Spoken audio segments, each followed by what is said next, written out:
अस्सलाम वालेकुम। मेरे काबिल एहतराम दोस्तों, इस्लाम के 5 बुनियादी फ़राइज़ में से एक फ़र्ज़ हज है। हज अल्लाह का हुक्म है और अल्लाह ताला ने साहिब हैसियत पर इसको फ़र्ज़ करा है। गरीब पर हज फ़र्ज़ नहीं है, गरीब पर ज़कात भी फ़र्ज़ नहीं है, लेकिन रोज़ा फ़र्ज़ है, नमाज फ़र्ज़ है। और अमीर पर ज़कात भी फ़र्ज़ है और हज भी फ़र्ज़ है। तो साहिब हैसियत को हज ज़रूर करना चाहिए, क्योंकि अल्लाह का हुक्म है और इसके वादे भी हैं, वईद भी हैं। वादा यह है कि अल्लाह ताला जो बंदा हज कर आता है, अल्लाह ताला उसको ऐसा पाक साफ बना देता है जैसे आदमी माँ के पेट से पैदा होता है। इसी तरह का है, आदमी हज कर आता है तो बिल्कुल हर गुनाह से पाक साफ होता है। वईद ये है कि अगर कोई आदमी साहिब हैसियत है और उन्हें हज नहीं करा तो कोई वईद नहीं कि कल क़यामत में उसको यहूदियों में से उठाया जाए या ईसाइयों में से उठाया जाए। ये वईद है। हज करना है, हज को सीख कर करें और ईमान यकीन बनाकर कुछ महीने पहले खूब मेहनत करें, ईमान पर, यकीन पर, कुरान पर, नमाज पर, रोज़े पर, हज पर खूब मेहनत कर ईमान यकीन बनाकर हज करेंगे। उसकी अहमियत आपके सामने होगी। तो जब आप हज को करेंगे, आप जब खाने काबे को देखेंगे, मदीने को देखेंगे, मक्के को देखेंगे, तो आपकी रूह खुश हो जाएगी और एक दिलचस्पी बनेगी। हर अरकान को आप दिलचस्पी से करेंगे, बोझ नहीं समझेंगे। अगर कोई परेशानी तकलीफ़ आएगी तो आप खुशी खुशी बर्दाश्त करेंगे। अगर हज ईमान यकीन बनाकर नहीं करा, सीख कर नहीं करेंगे, तो जैसे आप देखते हैं कि लोग वहाँ सेल्फी लेते रहते हैं और अपनी वीडियो बनाते रहते हैं और होटलों में लेटे हुए हैं और अपना वहीं पर बीड़ी सिगरेट सूतते रहते हैं, तो आदमी फिर ऐसे हज करेगा। और सीख कर ईमान यकीन बना कर करेगा तो बेहतरीन वो हज करेगा और उसके चेहरे पे नूर अलग ही दिखेगा।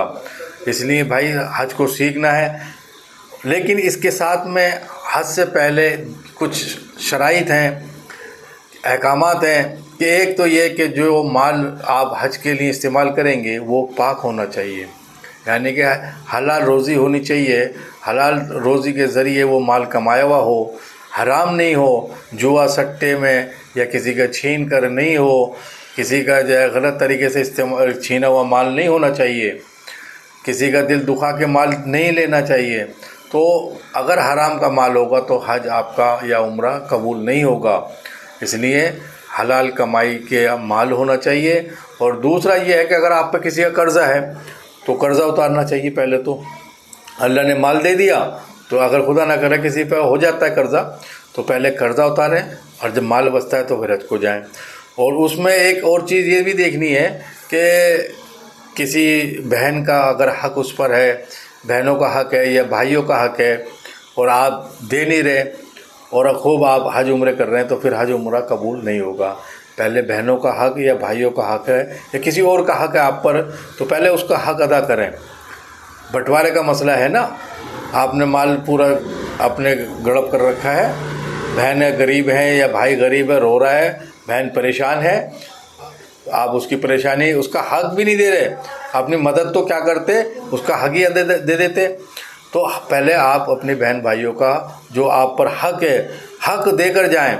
आप पर किसी का कर्जा, किसी का हक़ चढ़ा हुआ नहीं होना चाहिए। अगर आप किसी का हक़ मार कर जाएंगे तो हज और उम्रा कबूल नहीं होगा। इसलिए इन चीज़ों को ध्यान में रखते हुए हज करें और हज सीख कर करें। हज उम्रा सीख कर करा जाता है। अगर किसी से कोई लड़ाई झगड़ा हुआ है तो उसको भी ख़त्म करके जाएं, माफ़ी तलाफ़ी करके जाएं। अगर आपकी गलती है माफ़ी मांग लें, कोई उसमें बड़ी कमी नहीं होगी। अल्लाह ताला आपकी इज़्ज़त को और बढ़ाएगा। अगर उसकी गलती है फिर भी बात को ख़त्म करने की कोशिश करना चाहिए। तो हज के लिए ये चीज़ें बहुत ज़रूरी हैं। अगर आप ये चीज़ें शराइत पूरी नहीं कर रहे, आप कितने हज कर लें, कितने ही जो है आप उम्रे कर लें, ना हज कबूल है ना उम्रा कबूल है।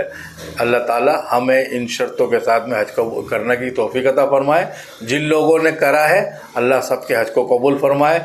और जो हज करके आ गए हैं तो अब तो ये ईमान यकीन बन जाता है। हज को देख कर, वहाँ तो अल्लाह के घर को देख कर आते हैं, तो आने के बाद दे दो। जो बहन भाइयों का हक़ है, चलो हज करिए आए, उम्रा करिए आए, अब तो ईमान बन गया होगा, यकीन बना होगा अल्लाह की तरफ से, तो आने के बाद दे दो भाई। हो सकता है अल्लाह ताला तुम्हारा कबूल कर ले। अस्सलाम वालेकुम।